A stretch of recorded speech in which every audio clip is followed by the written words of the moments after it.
যে আমরা পিছনে আছি ফলের পিছনে মানে আসতেছি রিক্সা রিক্সা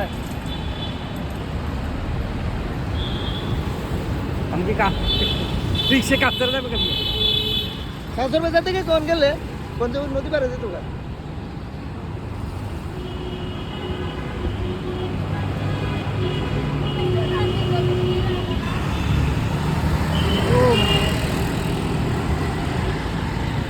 কাকে এই রুটের নাম দিয়েছিল জানেন নি শয়তান রুট চিল্লাই কয়েকবার ইয়ে টানছি না হাউস বিল্ডিং টানছি ইয়েতে গেছি সুলতান রেখে গেছি ওর নিয়ে গেছি না মানে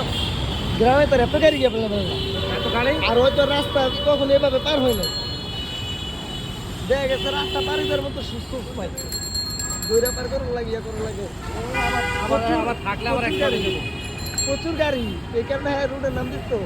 নাম দিচ্ছে শয়তান রোড বুঝছেন